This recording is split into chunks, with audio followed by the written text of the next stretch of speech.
Zéro. Bonjour mesdames et messieurs, comme vous le savez, on est toujours dans la suite de la logique de cette émission problématique et compliquée, mais très importante, la réforme de l'Église. Bien sûr qu'on a abordé le jubilé de l'Afrique, mais les hommes de Dieu ont été un peu en réserve, comme pour dire que l'heure n'est plus au bilan, parce que le bilan de l'Africain, c'est tous les jours qu'il le fait. Il a fait faim, il fait un bilan. Il lui manque du travail, il fait un bilan. Il ne peut pas envoyer ses enfants à l'école, il fait un bilan.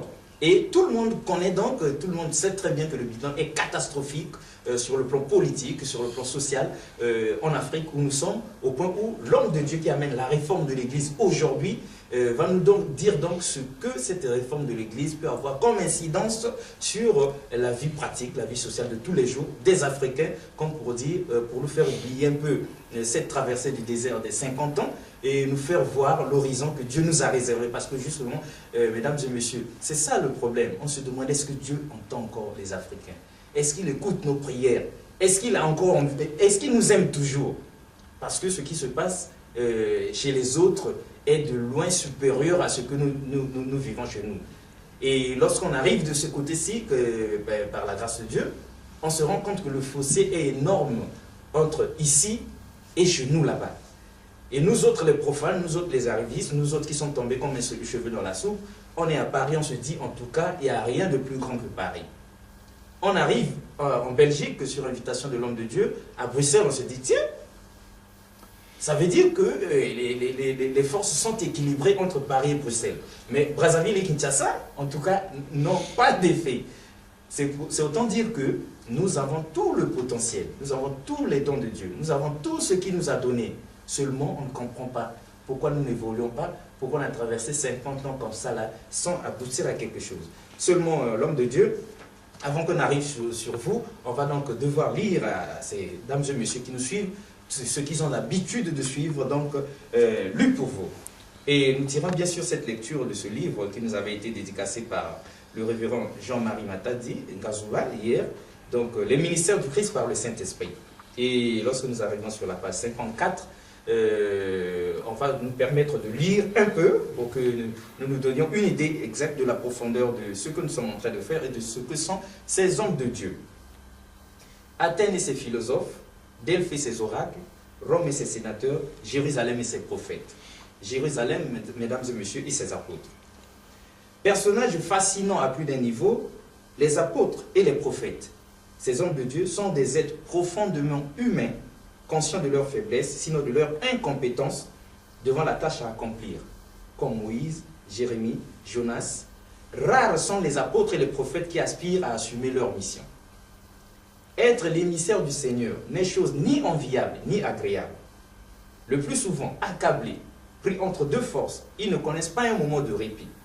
Se mêlant des affaires de l'État et de la société, ne craignant rien ni personne, ils sont poursuivis tantôt par le ciel, tantôt par le peuple. Ils ne sont jamais heureux, ni récompensés, ni même apaisés. Ils risquent la prison, l'humiliation et la mort. Mais ils n'y peuvent rien. L'ami Paul dira, « Évangéliser n'est pas pour moi un sujet de gloire, car la nécessité m'en est imposée. Malheur à moi si je n'évangélise. » Un apôtre ou un prophète, mesdames et messieurs, qui refuse sa vocation prophétique et la mission, c'est comme s'il se rendait théoriquement coupable d'un méfait méritant que le ciel le punisse de mort. Il est donc rejeté, abandonné, calomnié, méprisé. Il ne peut que s'isoler et souvent vivre de façon solitaire et tragique. Les apôtres et les prophètes sont-ils différents des hommes parmi lesquels ils vivent et œuvrent? Le message vient de Dieu. Mais ce sont les paroles et les prophètes, les apôtres et les prophètes, qui les communiquent. Les mots qu'ils emploient, les images qu'ils voient, ils les utilisent eux aussi. Pourtant, ces mots résonnent différemment lorsque ce sont les apôtres et les prophètes qui s'en servent.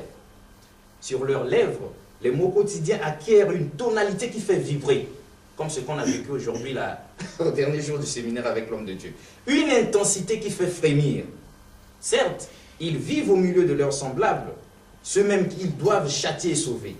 Mais ils arrivent à transformer l'anecdote en légende et la péripétie en événement. Grâce à eux, grâce donc aux hommes de Dieu, aux apôtres, aux prophètes, le temps devient intemporel, brûlant, autrement dit privilégié. Moïse, Jérémie, Samuel, Ézéchiel et Élie se distinguent par leur langage, par leur personnalité, par leur style de vie. Aucun apôtre, mesdames et messieurs, ni prophète ne parle comme les autres. Certaines biographies d'apôtres et de prophètes fourmillent de détails, d'autres en sont avares. Tenez, pourquoi certains d'entre eux figurent-ils dans l'écriture elle-même alors que d'autres ne sont pas mentionnés ou qu'en quelques lignes sont détails de leur vie?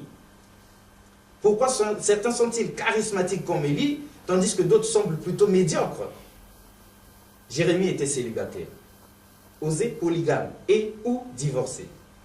L'ami Paul, contrairement aux autres apôtres ou prophètes qui étaient mariés, il est divorcé puis refuse de se remarier. Cependant, par-delà leurs différences de caractère et de conditions sociales, ils ont en commun un destin qui les distingue de leurs semblables. Un destin souvent tragique. Est-ce parce qu'ils sont condamnés à se montrer très rigoureux, très sévères envers le peuple? Certes, il leur fallut en payer le prix. On ne peut être élu de Dieu sans devenir soit sa victime, soit celle de ses contemporains. Donc, autant être la victime de Dieu. L'homme de Dieu, bonjour. Bonjour. Cette lecture vous dit quoi déjà? Cette lecture me dit beaucoup de choses. Ça me fait beaucoup de bien. Ça me rassure que ça ne vienne pas de moi. Ça me rassure que ça soit un homme de Dieu, un autre homme de Dieu qui pense comme ça.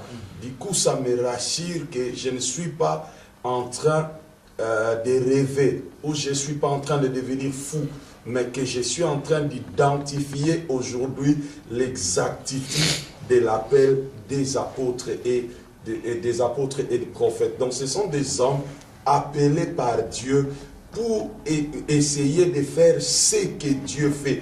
Donc la première chose que je remarque là-dedans, c'est que ces gens-là deviennent soit victimes de Dieu, soit victimes de leurs contemporains. Pourquoi? Parce qu'ils sont dans quelque chose qu'ils n'ont pas choisi. Donc c'est Dieu qui nous attire à lui, c'est Dieu qui nous amène à lui et qui nous dit, toi tu feras ça. Et il te l'oblige à le faire. Donc ce que nous sommes en train d'amener aujourd'hui dans l'église comme vérité, mes bien-aimés, c'est Dieu qui l'a voulu et c'est Dieu qui veut que ça soit ainsi. Donc il y a un mandat, il y a un appel, il y a une obligation. L'apôtre Paul dit, c'est par nécessité. Il dit, c'est par nécessité que je prêche la parole. Donc, il dit, parce que lorsque nous regardons les conditions de vie de ceux qui veulent vraiment amener le royaume de Dieu à avancer sur la terre, ce ne sont pas des gens qui vivent dans la luxure, ce ne sont pas des gens qui sont dans l'opulence, ce sont des gens qui apprennent à payer du prix du jour au jour pour que les intérêts de Dieu avancent. Parce que quelqu'un qui a été appelé, touché par Dieu pour accomplir un mandat, reste l'esclave de ces dieux-là, reste l'esclave de la volonté de Dieu. Je suis très content de voir que l'apôtre Jean-Marie Ngazouba, que je connais bien, peut écrire de telles choses. Je recommande à ceux qui m'écoutent, qui ont la possibilité, ce livre est en France, est sorti en France depuis quelque temps. Si vous le rencontrez, lisez-le, les ministères du Christ par le Saint-Esprit. Cet homme de Dieu est en train de dire des choses intéressantes. Pas des choses qu'ils sont en train de raconter, qu'il est en train de raconter, mais des choses qu'il a expérimenté dans sa vie. Parce que c'est là le problème. Le problème, c'est que les hommes appelés de Dieu doivent partager leurs expériences pour devenir prophétiques. Pour devenir prophétique, c'est le partage de nos expériences, de nos parcours. Ce sont des choses qu'il a vécues. Quand il est arrivé en Europe, il n'est pas arrivé en Europe pour être en train de faire l'apostolat qu'il est en train de faire.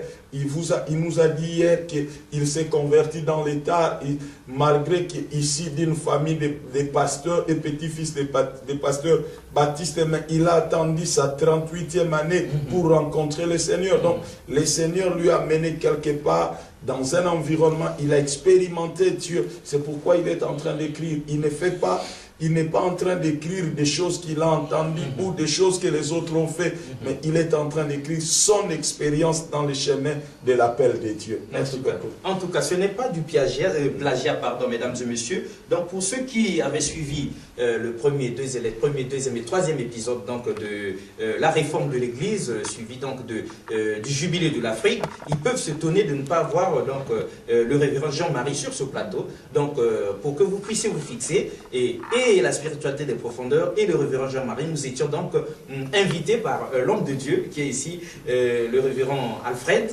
donc au séminaire qu'il y avait ici donc à Bruxelles du 19 au 20 juin donc 2010. Le 20 juin c'est aujourd'hui. Alors donc hier le révérend Jean-Marie a honoré donc de sa présence, c'est l'ouverture donc de ce séminaire et puis les assises de la première journée. Seulement son devoir l'a appelé aussi également parce que c'est dimanche, il devait donc faire face aussi à ses responsabilités et donc hier il s'est donné la peine d'être avec nous 3 heures durant donc dans les épisodes, dans les 3 précédents épisodes. Donc ce qui fait que aujourd'hui nous concluons donc avec l'hôte qui a invité donc la spiritualité des profondeurs ici, afin d'édifier donc ceux de Kinshasa que vous êtes et ceux de Brazzaville, pour qu'on sache que les temps ont changé. Et c'est ce que nous avons pu lire donc sur donc, ce dépliant donc, du centre Charis Global. Cette fois-ci, on a bien prononcé. Hein? Merci. Ok, c'est ça. Ah, c'est compliqué, on découvre des choses en quantité ici, mesdames et messieurs. Donc sur le dépliant, nous avions donc soustrait de la phrase qu'il y avait ici, la pensée du jour qui disait « La saison spirituelle a changé. Et Dieu fait quelque chose de nouveau sur la terre. » Et ceux qui sont avec nous depuis le début de ces émissions comprennent que le message de l'homme de Dieu qui est ici diffère de beaucoup d'autres qui l'ont précédé parce que justement, ça parle déjà de la réforme. Et ça veut dire, ça sous-entend qu'il y a quelque chose qui a cloché quelque part, et quelque chose qui tournait par an. Et l'homme de Dieu a donc reçu de la part de Dieu une vision permettant donc de jeter les bases de cette réforme. Et ce qui donc déclenche, on l'a suivi dans les 3 précédents épisodes, les foudres donc d'autres hommes de Dieu qui voudraient que les choses restent comme telles, qui estiment que l'Église se porte bien et qu'on n'a pas à s'alarmer sur l'Église, que l'Église en tout cas est pimpante de bonne santé et le Saint-Esprit agit dedans. Mais il y en a des fidèles qui disent que non, dans la problématique, ce n'est pas la quantité qui est importante devant Dieu, mais la qualité de ces fidèles qui sont donc sous la responsabilité de ces hommes de Dieu. Cela dit, hommes de Dieu, aujourd'hui, donc, c'était la dernière journée pour votre séminaire et nous avons eu donc la grâce d'être là. Et donc, nous avons pu noter des questions par nous-mêmes en tant que journalistes et nous avons pu aussi en avoir d'autres personnes qui avaient assisté donc, au séminaire et ceux qui vous suivent là afin de vous les poser pour qu'on puisse être un peu plus collés à vous, collés à votre réalité. Donc on va voir si l'heure nous permet, sinon vous allez donc essayer de répondre petit à petit à chacune de ces questions pour qu'à la fin, on ait une idée globale de ce qu'avait été le séminaire, de ce qu'est votre vocation, votre conviction, de ce que vous comptez donc impulser comme ça là, impacter donc dans la sphère des églises pour le réveil en tout cas, pour que Dieu ne soit plus injurié de cette manière parce que même nous nous permettons d'être patients avec vous, hommes de Dieu. Seulement nous savons que les hommes de Dieu, ce sont des hommes à qui on ne peut plus faire confiance. Mais au moins vous. Bon, on ne bavade pas trop. L'homme de Dieu, la toute première question, quelles sont les difficultés que vous avez déjà rencontrées ou bien que vous rencontrez dans la dynamique de la réforme de l'Église? Là, merci pour la question. Là, je serai même bref. Les premières difficultés que nous rencontrons, c'est au niveau de nos amis, nos collaborateurs, leaders. Comme on a dit, à l'époque de Jésus, si Jésus, mes bien-aimés, a été tué par les Juifs, c'était aussi par souci des intérêts. Vous savez, lorsque vous lisez dans l'histoire, à un moment donné, les sacrificateurs qui travaillaient au temple avaient créé un label. Donc, au travers des sacrifices, il y avait un marché. Donc, c'était une affaire, des gros sous là-dedans. Donc, du coup, quand Jésus dit, il vient, il arrive, il dit, ce n'est plus l'affaire des sacrifices, mais les choses doivent aller ceci.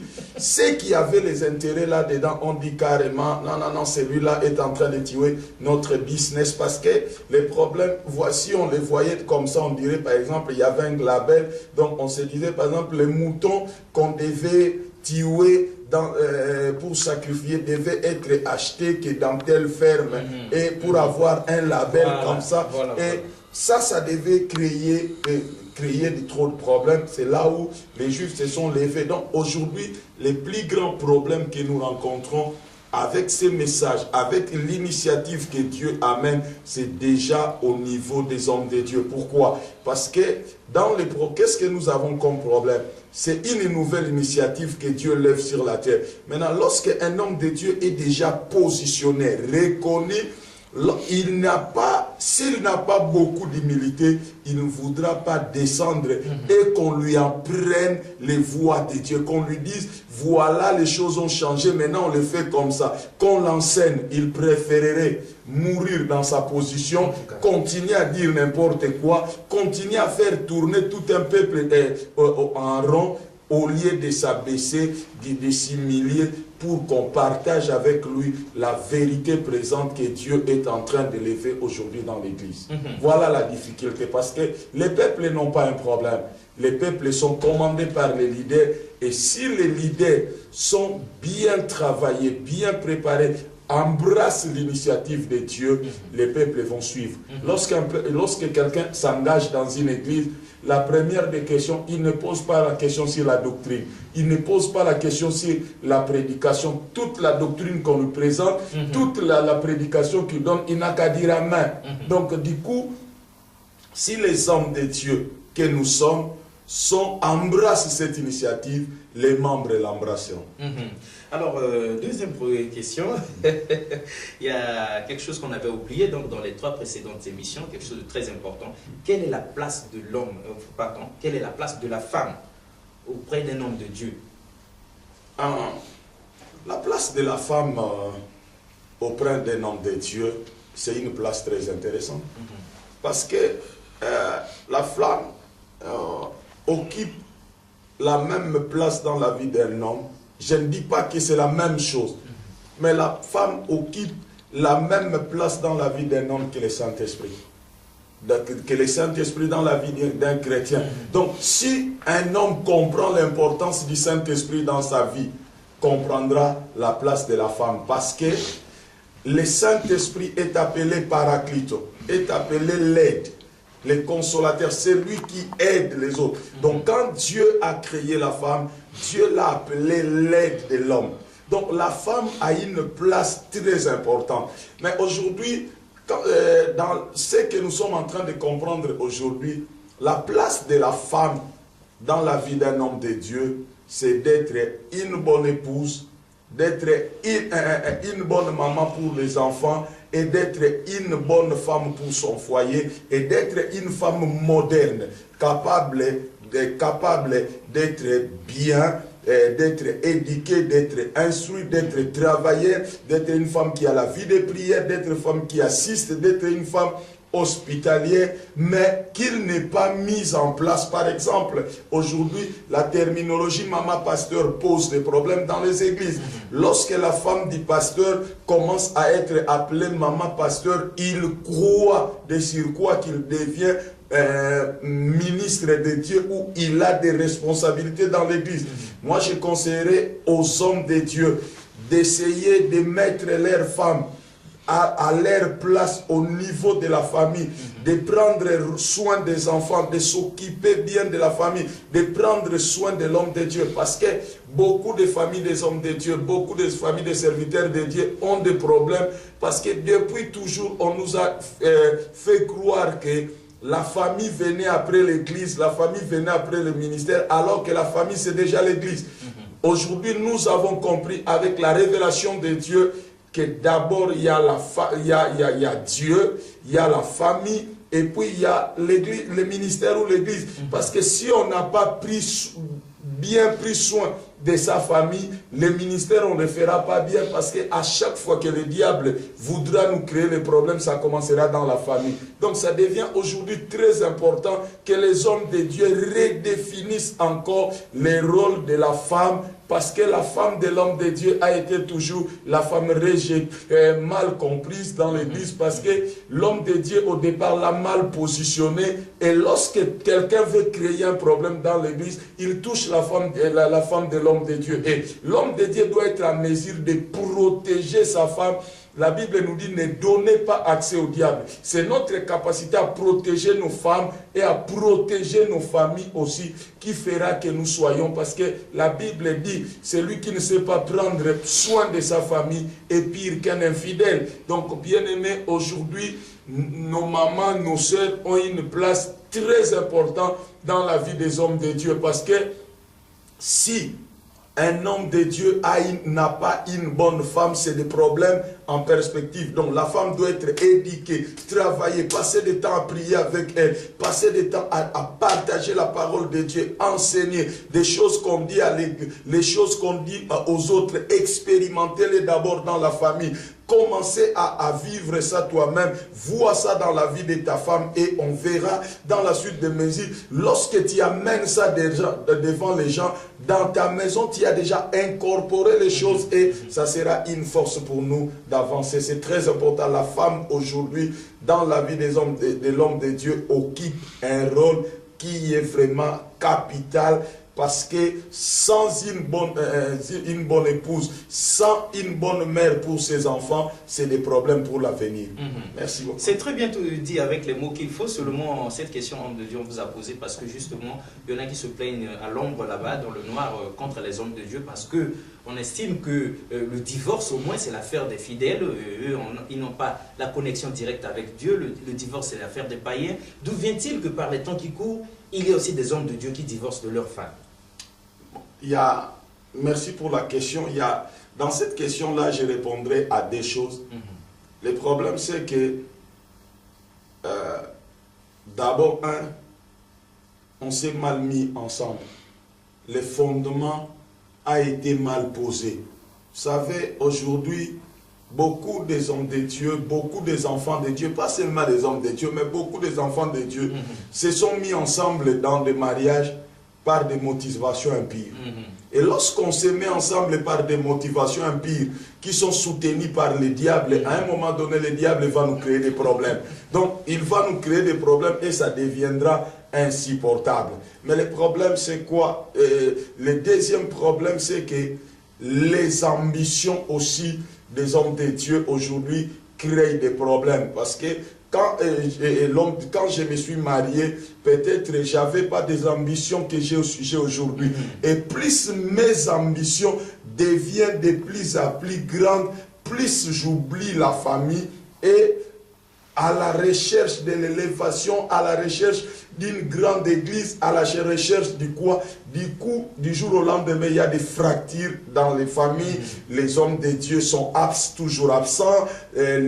Donc la femme, depuis des années, a supporté à vivre seule, à trouver des solutions seule. À un moment donné, elle se complaît, dans cette idée-là que non, cet homme-là, vraiment ici, il n'a pas sa place. La meilleure des choses que je reste seul et ça crée des problèmes. Autre chose aussi, on peut dire, aujourd'hui, il y a des hommes de Dieu qui, en se mariant hier, ne pensaient pas devenir là où ils sont devenus aujourd'hui. Et en devenant là où ils sont devenus aujourd'hui, ils ont trouvé que les femmes avec lesquelles ils se sont mariés ne sont plus compatibles avec leur niveau. Maintenant, ils veulent changer. Mais en changeant, au lieu de rester sincères, parce que si tu ne veux plus d'une femme, rester sincère, dit, je trouve qu'on est incompatible, je divorce, je sais que c'est mal, mais je divorce, pardonnez-moi, supportez-moi. Mais les autres utilisent de la manipulation. Tu vois un homme de Dieu qui veut quitter sa femme, dit que sa femme est sorcière, des choses comme ça. Mais si ta femme est sorcière, c'est un bon moyen pour démontrer ton onction. Délivre-la. Délivre-la, garde-la comme épouse. Nous ne croyons pas que la sorcellerie peut être la conséquence d'un divorce. Merci. Ok, alors tout de suite on enchaîne.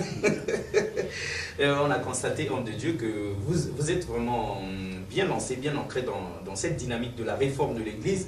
Seulement, il y a aussi la problématique de la jeunesse au sein de l'Église. Parce qu'il y a un conflit de génération. On nous a informé que ceux-là qui ont débuté de par le passé, les anciens, ils ne veulent pas faire de la place aux jeunes. Les jeunes qui arrivent, ils sont avides du pouvoir aussi. Et il y a conflit de génération. Est-ce que vous le reconnaissez ou bien c'est de l'imagination? Vous savez, mes frères, tous ceux qui nous suivent, vous devez comprendre une chose. Tous ces problèmes-là, c'est ce qui appelle à la réforme aujourd'hui. Pourquoi? Parce que on est sorti des voies de Dieu. Dans les voies de Dieu, c'est le principe du corps qui prime.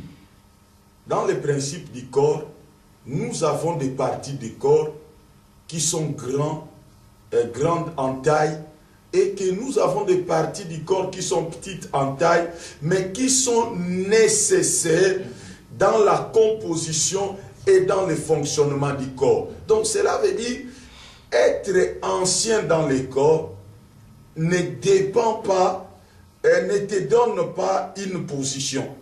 Tu peux être ancien, mais ton ancienneté, c'est là, selon les hommes, n'est pas l'ancienneté selon Dieu. Parce qu'on a vu des hommes qui ont voulu devenir grands parce qu'ils ont été anciens dans l'église, mais qui ont échoué lamentablement. Mais on a vu aussi des jeunes qui sont arrivés. Donc, dans tout, qui sont arrivés à qui Dieu a accordé l'accélération divine pour amener les choses plus rapidement en exécution. Le problème, c'est quoi?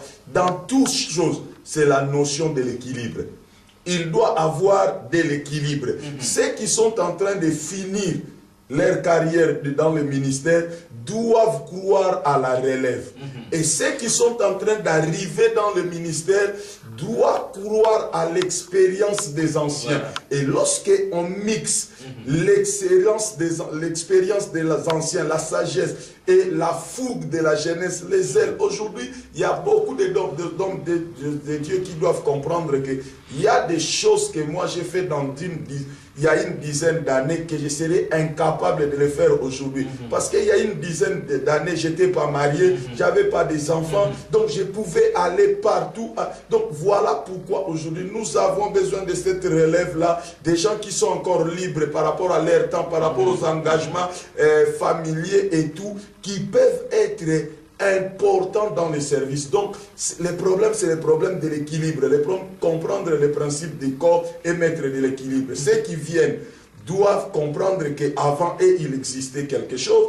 Et ceux qui sont en train de partir doivent comprendre que derrière eux, il y a quelque chose. Et mixons ça, produisons quelque chose de plus important pour Dieu.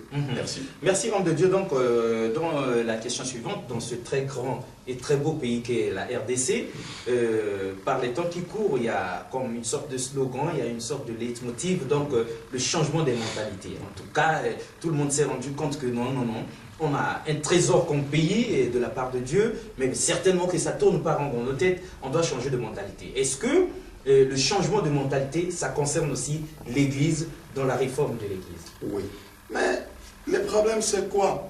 C'est ce que j'étais en train de dire tantôt, que j'ai dit hier.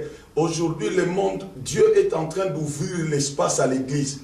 Parce que quand on parle de changement de mentalité, c'est pour amener l'homme vers l'intégrité et l'honnêteté. Et l'Église demeure la seule institution qui a des ressources qui peut faire de l'homme un homme intègre et un homme honnête. Donc, mais les changements de mentalité qu'on est en train de parler... C'est-à-dire que l'intégrité et l'honnêteté, ça ne s'apprend pas à l'école. Ça ne s'apprend pas à l'école.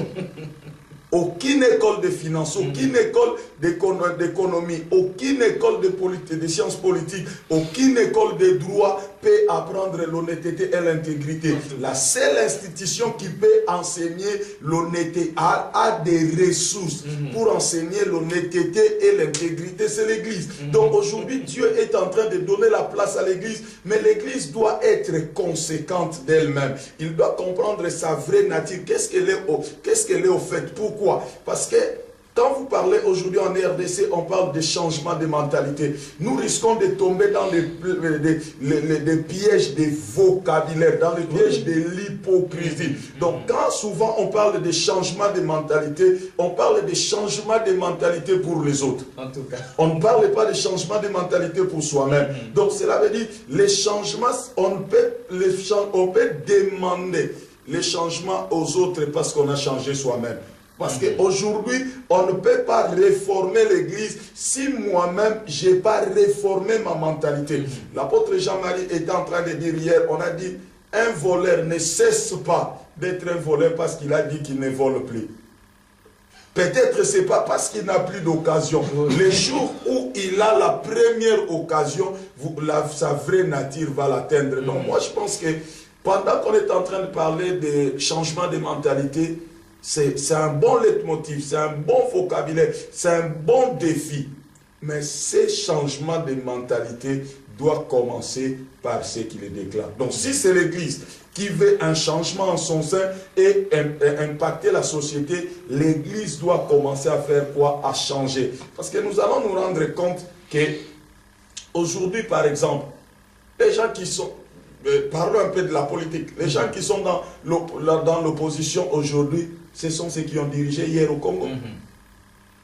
C'est ceux qui ont dirigé hier au Congo. Donc ceux qui sont au pouvoir aujourd'hui, c'est ceux qui étaient dans l'opposition hier. Donc pendant qu'ils étaient dans l'opposition, ils critiquaient les opposants d'aujourd'hui. Donc c'est comme si on tourne dans un cercle vicieux. Pendant qu'on est dans l'opposition, on fait des beaux discours. Le but c'est quoi? De bonnes intentions. Les pouvoirs par les pouvoirs. Donc le problème c'est que je vais avoir des pouvoirs. Donc on doit dépasser les niveaux de discours, comprendre pourquoi on reçoit le pouvoir, c'est pour rendre le monde tout autour de lui meilleur. Parce qu'aujourd'hui, avec la mentalité, par exemple, de l'évangile de la prospérité, ce serait très dangereux de donner à un pasteur le Congo à diriger. Ça, c'est vrai. Parce que si un homme qui se dit homme de Dieu, qui au nom de Dieu peut exploiter les fidèles qu'il est en train de diriger, mais si on les met à la tête du pays, c'est pour qu'ils deviennent de plus en plus prospères. Parce que lui, il dirige, il fait des choses pour devenir prospère. Alors, quand on a vu l'apôtre Jean-Marie nous a parlé des martyrs. Donc, tous les leaders qui ont marqué, regardez des hommes comme Nelson Mandela. Cet homme a souffert. Cet homme n'a pas souffert pour lui. Il n'a pas souffert pour lui. C'est là où on voit un leader. C'est là où on voit... Nelson Mandela, c'est un apôtre. C'est un pionnier. Parce que les apôtres, ce sont des pionniers. Ce sont des messagers. Il avait un message qui était: les Noirs devaient être émancipés, arriver à la même position que les Afrikaners en Afrique du Sud. On voit que cet homme avait une vision, que cet homme avait vu quelque chose. Donc, il ne s'est pas bâti pour lui. Il ne s'est pas bâti pour lui, mais il s'est bâti pour les masses. Ça, c'est le problème. Allons un peu au-delà des discours. L'Église, les hommes politiques, nous disons des bonnes choses, nous disons des bonnes phrases, nous disons des bons vocabulaires. Mais le problème est que, est-ce qu'on est capable d'aller dans la mise en pratique? C'est ce qui est important. Et c'est notre problématique, mesdames et messieurs, parce que, excusez-nous, ceux qui nous avaient précédés, qui disaient qu'il faut voyager des fois pour découvrir certaines choses, ils avaient raison. Parce que quand on est arrivé chez les autres, on a constaté qu'eux, ils ne parlent pas beaucoup. Mais ils travaillent beaucoup.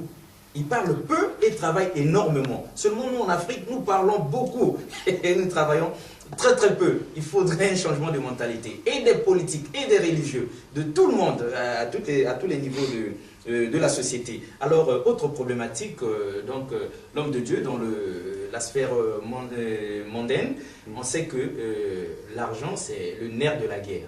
Donc, il n'y a rien sans argent. Et la problématique, c'est glisse aussi dans l'Église, où l'argent occupe une place de choix, à telle enseigne que ça crée des problèmes. Alors, quelle considération vis-à-vis de l'argent, vous qui parlez de la réforme de l'Église, quelle place faites-vous à l'argent? Parce que aujourd'hui, c'est un esclave, 2 jours plus tard, ça devient votre maître. Est-ce qu'on peut compter sur l'argent. Pour la réforme de l'Église, est-ce qu'on met de côté l'argent et qu'il n'y a que le Saint-Esprit pour réformer les choses? Non, je dis merci pour ça. Le problème, c'est quoi? Je crois, j'ai dit quelque part sur Internet, j'ai mis un papier sur les problématiques de l'argent. Nous devons comprendre une chose. L'argent est intéressant dans tout ce qu'on fait. Parce que nous vivons dans une société où nous avons les marchés. C'est l'économie du marché. Donc, même les messages que nous avons aujourd'hui, s'il n'y a pas l'argent, nous serons incapables d'amener le message là où nous pouvons aller. Vous savez, regardez, tu as fait des sacrifices énormes. Tu es venu de la France pour arriver ici. Tu as pris les moyens de transport, tu as payé. Donc, si tu n'avais pas l'argent, tu n'allais pas arriver ici. Pas du tout. Donc, aujourd'hui, nous voulons l'argent. On dit dans les Actes des Apôtres, les gens amenaient l'argent aux pieds des apôtres. Mais l'argent qu'on amenait aux pieds des apôtres n'avait jamais dirigé les apôtres. Mais c'est les apôtres qui géraient et donnaient les instructions par rapport à la gestion de l'argent. Et quelque part dans la Bible, on ne trouve pas deux apôtres qui se battent pour se partager un peu l'argent. Parce que par les temps qui courent, nous on voit ça. Non, mais le problème c'est quoi? Lorsque des apôtres qui se battent pour de l'argent, posons-nous la question, est-ce qu'ils sont des martyrs? C'est la question qu'on doit se poser. Sont-ils des martyrs? Donc, parce qu'il y a une cause plus importante pour laquelle ils sont appelés à mourir. Mais s'ils sont parce qu'en se battant, l'un peut rester. Hein? Oh oui. En se battant, l'un peut rester. Alors si si la cause de leur martyr devient de l'argent, ils n'ont rien compris. Ils n'ont rien compris, mes bien-aimés. Pourquoi? Parce que l'argent, c'est Dieu qui le donne. Dieu dit, l'or et l'argent est à moi. J'ai partagé avec un de mes frères, un homme de Dieu, Thierry Diadia, on a partagé beaucoup de choses sur l'argent. Je lui disais, Dieu ne peut pas me donner des millions si j'en ai pas besoin. Abraham a appelé Dieu Jéhovah Jireh. Et les missionnaires ont falsifié ces termes-là en traduisant par Dieu pourvoira, l'Éternel qui pourvoit. Et c'est Dieu pour. On a toujours mis ça dans les futurs. Donc, vous allez attendre. Donc, avec l'espoir que Dieu va pourvoir et vous allez mourir sans voir cette provision de Dieu. Mais lorsque nous avons lu les textes originaux de la Bible, la meilleure traduction de ces termes, Jéhovah Jireh, c'est Abraham a reconnu Dieu comme l'Éternel ma provision. L'Éternel ma provision. Donc cela veut dire quoi? La pauvreté, c'est un état d'esprit. La pauvreté, c'est pas parce que c'est pas à cause de ce qu'on n'a pas. La richesse aussi, ce n'est pas à cause de ce qu'on a. Parce que la pauvreté et la richesse, c'est un état d'esprit. Donc cela veut dire, lorsque je sais que je sers Dieu et que j'ai besoin d'argent, je sais que dans mes comptes, Dieu dépose aujourd'hui l'argent pour les besoins d'aujourd'hui. Lorsque demain, j'aurai des besoins en millions, les millions seront là. Lorsque après demain, j'aurai des besoins en milliards, les milliards seront là. Non, je ne suis pas en train de me promener avec l'esprit de cupidité, d'opulence, de luxure, où pour être rassuré, je dois avoir 10 000, 20 000, 30 000 euros dans mon compte. Non. Mais pourquoi j'aurais 10 000, 30 000 dans mon compte pour essayer d'être dans la paix au moment que tout autour de moi, les gens n'ont pas du pain pour manger, tout autour de moi, des gens n'ont pas de chaussures pour aller se promener, tout autour de moi, des gens n'arrivent pas à envoyer leurs enfants à l'école. Mais moi, je m'assois chez moi bien, sachant qu'en compte en banque, j'ai 20 millions, j'ai 30 millions. Mais j'ai 30 millions, pourquoi? Le problème, c'est la compréhension qu'on a de l'argent. Pourquoi on a l'argent? L'argent, c'est le pouvoir. Comme je dis, pourquoi on a le pouvoir? On a le pouvoir pour rendre le monde tout autour de lui, de soi, meilleur. Donc l'argent, on en a besoin. Donc s'il y a des gens qui peuvent nous en donner, on ne les dira pas donner, il vous sera donné. Mais si les gens peuvent nous en donner parce qu'ils ont compris que le royaume de Dieu doit avancer avec cet argent-là, qu'ils nous donnent. Lorsqu'on fera du travail, on leur fera du rapport. Regardez l'argent que vous avez amené dans notre ministère, l'argent que vous avez amené dans notre initiative a fait ça, ça, ça, ça. Voilà les résultats de votre argent. Donc ce n'est pas le problème. L'argent qu'on se batte, c'est lorsque c'est pour assouvir les intérêts des hommes, pas les intérêts de Dieu. Oui, on est dans la problématique où les fidèles qui sont pauvres donnent de l'argent et l'homme de Dieu, ce n'est que lui qui s'enrichit, ce n'est que lui qui mange bien, ce n'est que lui qui s'habille bien, pendant que les autres, en tout cas, Dieu ne les bénit pas du tout. Non, pourquoi tout ça? Parce que le problème, c'est que c'est simplement de l'escroquerie. C'est simplement, vraiment, simplement de l'escroquerie. Parce que lorsque vous regardez, la Bible dit, donnez, il vous sera donné. Donc on suppose que si on va dans cette théorie-là, de donner, il vous sera donné, les fidèles ont assez donné pour s'enrichir. Parce que vous allez vous rendre compte, allez dans les églises, allez dans des réunions où il y a les hommes de Dieu. Vous allez voir, quand il s'agit des offrandes, les hommes de Dieu ne se lèvent pas.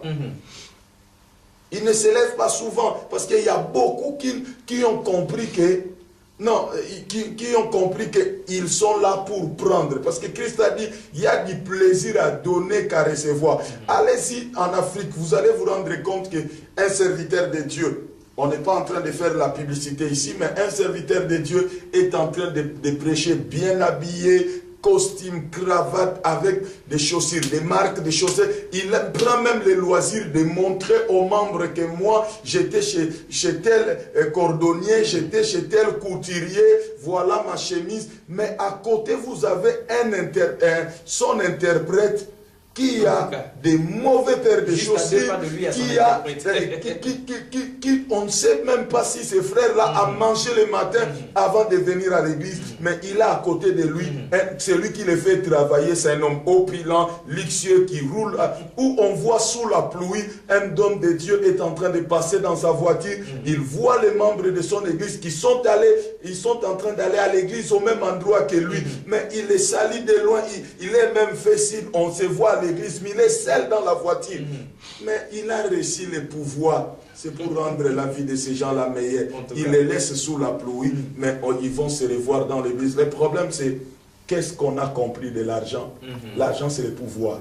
Donc, quand Christ l'a identifié comme Dieu, il a identifié l'argent comme maman, une divinité. Donc, l'argent, c'est le pouvoir. Alors, si l'homme comprend pourquoi il a reçu le pouvoir, même si on met devant lui des millions et des millions, des milliards en euros, ça ne bouge pas son cœur.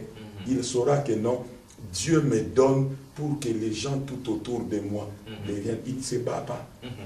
L'homme de Dieu, vous êtes magnifique sur ce point-là. On aurait bien voulu, mesdames et messieurs, rester encore là seulement. Le temps est très court pour nous. Il y a des tas de questions que vous avez posées. Donc, on est bien obligé de couper rapidement et de passer à autre chose. L'homme de Dieu, aujourd'hui, maintenant, là, nous avons un peu mis de côté nos questions et les questions de ceux que vous suivez. Mais aujourd'hui, lors de la dernière journée de votre séminaire, vous aviez parlé de cette grande problématique, la problématique d'écouter Dieu. Et vous avez dit que le problème actuel de l'Église, c'est d'écouter Dieu comme il faut. Qu'est-ce que vous aviez l'intention de nous dire là? Aujourd'hui sur la terre, dans les choses que Dieu est en train, dans la nouvelle chose que Dieu est en train de faire sur la terre, il a donné à la capacité à l'Église et aux hommes de Dieu de redéfinir certains principes de l'Église qui ont été mal communiqués et qui empêchent les gens d'avancer. Lorsqu'on parle d'écouter, écouter Dieu, c'est entendre et obéir.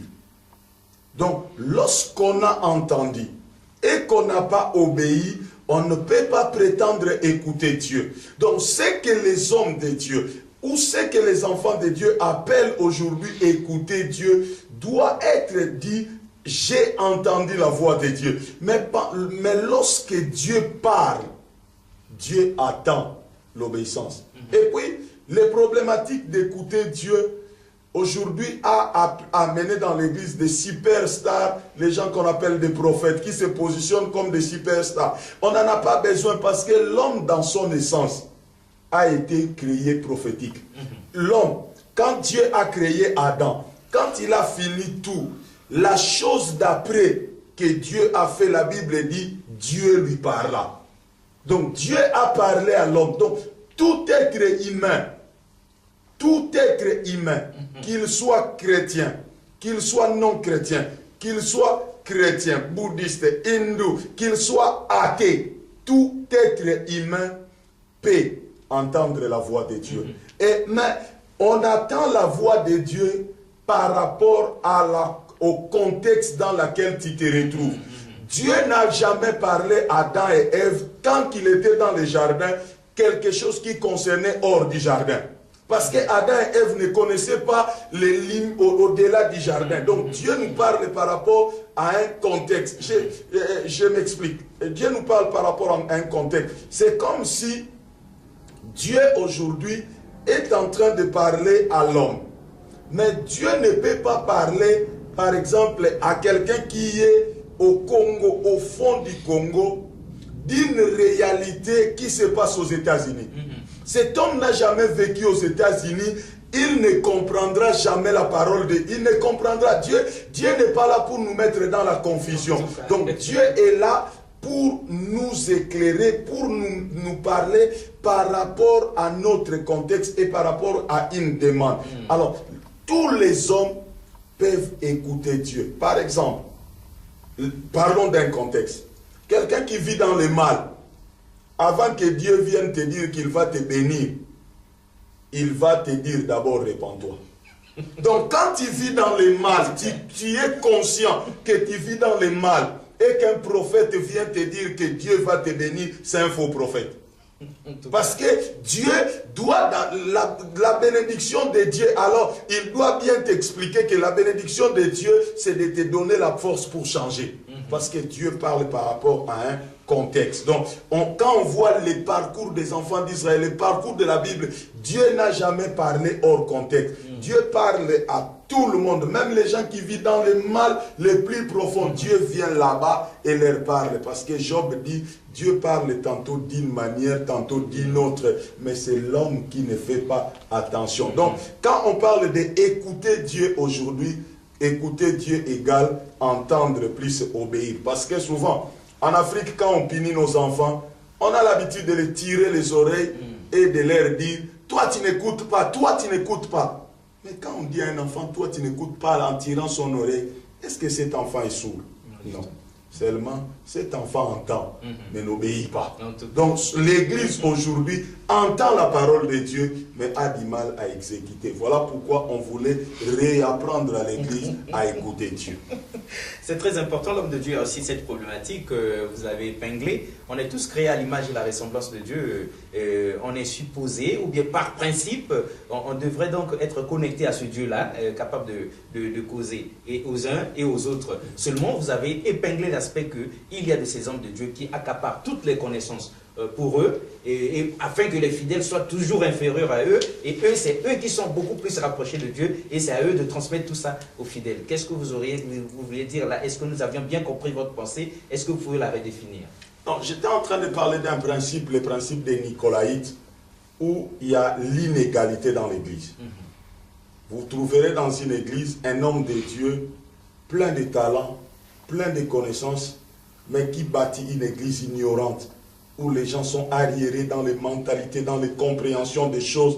Pourquoi? Parce que lui veut garder sa position de superstar. Il ne veut pas...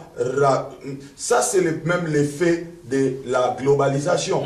Ça, c'est l'effet de la globalisation où nous nous retrouvons avec des riches qui veulent aller plus haut et les pauvres qui veulent créer, combler les fossés, mais ça ne va pas, les riches, et ça crée des bagarres. Voilà la réalité des bagarres dans le riche, il tient à ce que le pauvre reste toujours pauvre, afin que lui aussi reste toujours riche. Et c'est le problème que nous avons aujourd'hui dans l'église, où nous nous rendons compte que les hommes de Dieu ne font pas vraiment l'effort de donner la connaissance. Voilà pourquoi aujourd'hui, par exemple, Dieu a libéré des moyens de communication comme l'Internet. Donc aujourd'hui, les chrétiens ne doivent plus se contenter à rester dans un bâtiment pour écouter quelqu'un qui est en train de vous abrutir au lieu de vous aider à avancer, mais peuvent aller sur Internet, apprendre, interagir, comprendre des choses, parce que la Bible dit,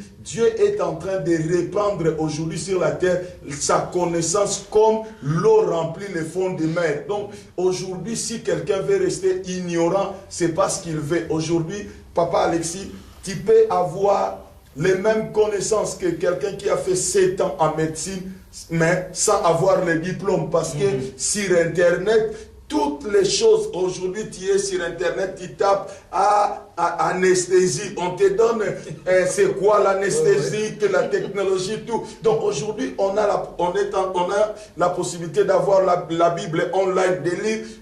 On a une quinzaine de versions en français, trentaine de versions en anglais, on a 5 commentaires. Donc aujourd'hui, si quelqu'un veut apprendre et il met du temps et du moyen, il peut apprendre et se développer. Donc on refuse l'esprit de Nicolaïte où il y a des gens qui sont hauts, il y a des autres qui restent tellement plus bas qu'en cherchant maintenant. Regardez. Et puis il y a autre chose. C'est le problème d'héritage, comme je dis hier. Donc, ce sont des mentalités qu'on a héritées. Donc, voilà pourquoi aujourd'hui, vous verrez des jeunes, par exemple, qui sont encore patients dans de tels ministères où un homme de Dieu abuse, les laisse trop loin. Pourquoi? Parce qu'ils envisagent cette position-là. Il sait que dans quelques années, moi, j'arriverai aussi comme lui.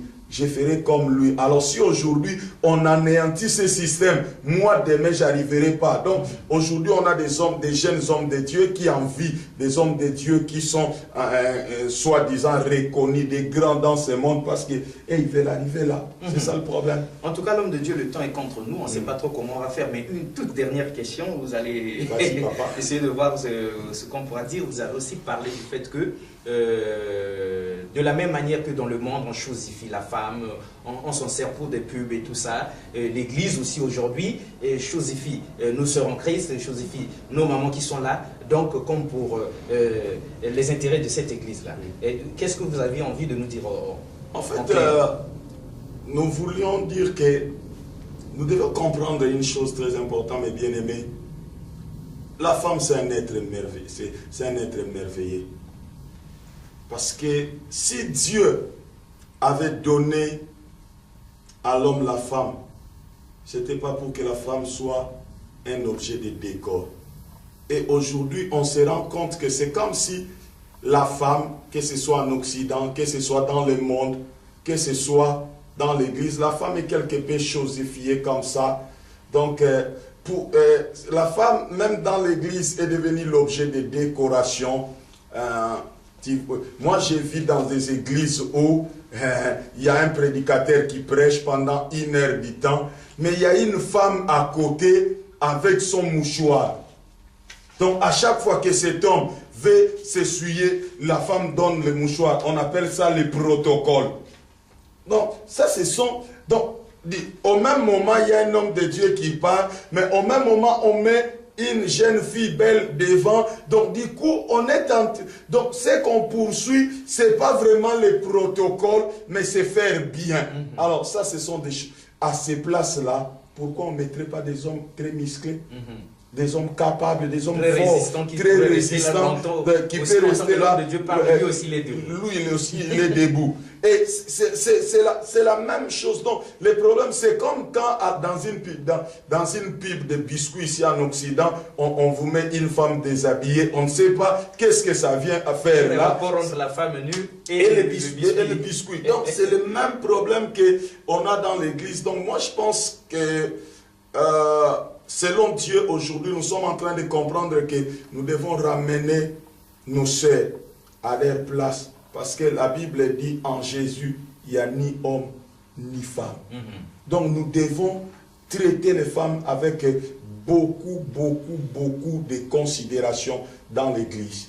On doit les respecter, on doit tenir compte d'eux. Donc lorsqu'on interagit avec eux, ça doit être avec respect, avec beaucoup de douceur, comprendre que Dieu nous a donné nos sœurs comme des aides et elles peuvent apporter beaucoup pour le développement de l'église, de nos nations et de beaucoup de choses. Ok, donc on fait un signe aux techniciens pour qu'ils nous disent un peu s'il nous reste combien de minutes là. Bon, mesdames et messieurs, nous avons 5 minutes qu'on va donc exploiter correctement l'homme de Dieu.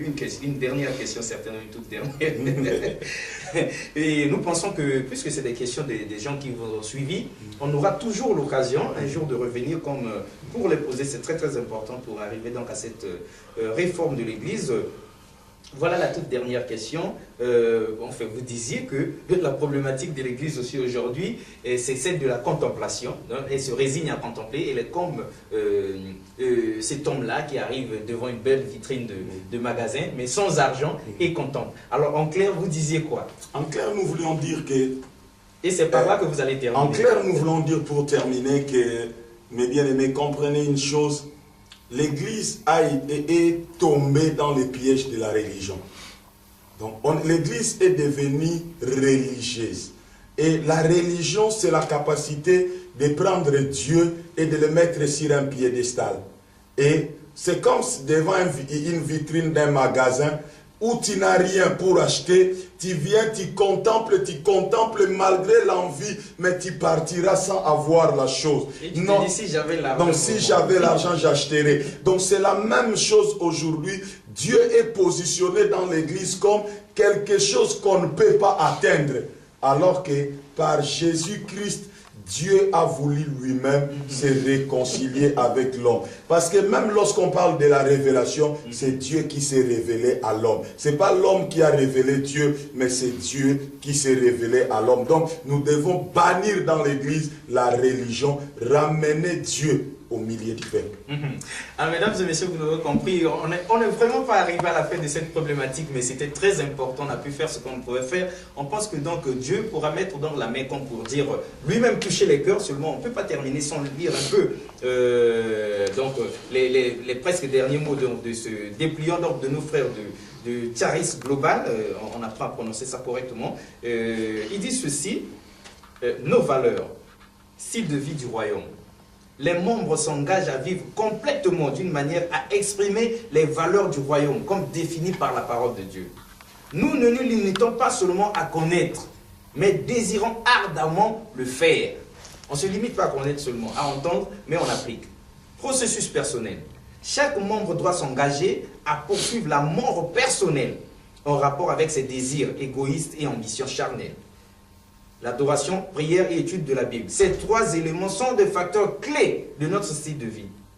L'adoration exalte et intronise Dieu au milieu de nous, façonne l'environnement spirituel et les caractéristiques de ce que nous sommes.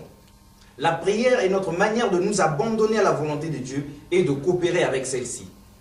Par la prière, nous n'attirons pas Dieu à souscrire à notre volonté, mais nous nous ajustons, plutôt notre volonté, nous l'ajustons à celle du Seigneur.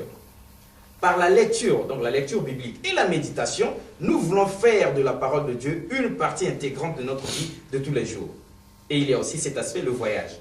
Nous bougeons loin de positions statiques d'une foi religieuse construite autour des activités de l'Église vers des positions plus exactes en Dieu qui définissent notre vie. Et Dieu merci, on termine, esprit de service. En tant que créature, nous existons pour servir le Créateur et notre prochain.